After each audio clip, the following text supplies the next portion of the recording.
ভোলাহাটে বিএনপির এমপি মনোনয়ন প্রত্যাশী সূচির গণসংযোগ ও লিফলেট বিতরণ।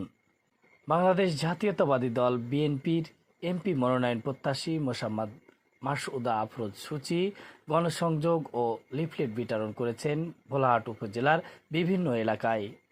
শনিবার ৯ আগস্ট দুপুরের পর তিনি এ গণসংযোগ করেন। গণসংযোগকালে সংবিধান ও রাষ্ট্র ব্যবস্থার গণতান্ত্রিক সংস্কার এবং অর্থনৈতিক মুক্তি ও সুশাসিত উন্নয়ন বাংলাদেশ গড়ার লক্ষ্যে ৩১ দফা বাস্তবায়নে লিফলেট বিতরণ করেন। তিনি উপজেলার মুসরিভুজা, মেডিকেল মোড়, বৃহত্তর বজ্রটেক, আম ফাউন্ডেশন, ইমামনগর বাজার, ফুটানি বাজার, সুরানপুর বাজার সহ বিভিন্ন এলাকায় গণসংযোগ করেন।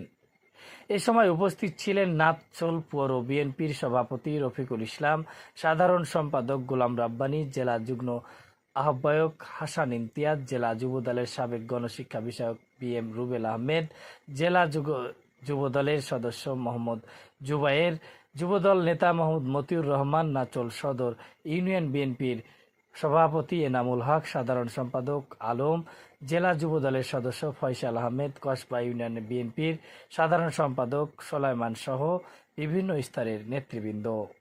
এ সময় চাঁপাইনবাবগঞ্জ ২ আসনের এমপির মনোনয়ন প্রত্যাশী ও বাংলাদেশ জাতীয়তাবাদী মহিলা দল চাঁপাইনবাবগঞ্জ জেলা শাখার সাধারণ সম্পাদক মাসুদা আফরোজ সূচি বলেন, জাতীয়তাবাদী দল বিএনপির মাননীয় ভারপ্রাপ্ত চেয়ারম্যান তারেক রহমান কর্তৃক ২০২৩ সালে রাষ্ট্র কাঠামো মেরামতের জন্য ৩১ দফা প্রস্তাব বাস্তবায়নে লিফলেট বিতরণ করছে। আজ যে রাষ্ট্র সংস্কারের কথা বলা হচ্ছে তার বেশিরভাগই ৩১ দফাতে আছে। তারেক রহমানের ঘোষিত কর্মসূচির মাধ্যমে দেশকে মেরামত করতে চায়।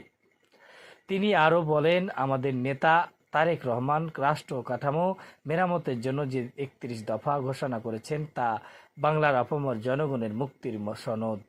বাংলাদেশের প্রেক্ষাপটে ভোলাহাটে যে লিফলেট বিতরণ করা হচ্ছে তাতে আগামীতে বিএনপির গণজোয়ার সৃষ্টি হবে। এই গণজোয়ারের মধ্য দিয়ে সাধারণ মানুষ তাদের ভোট ধানের শীষে দেবে বলে আশা প্রকাশ করেন।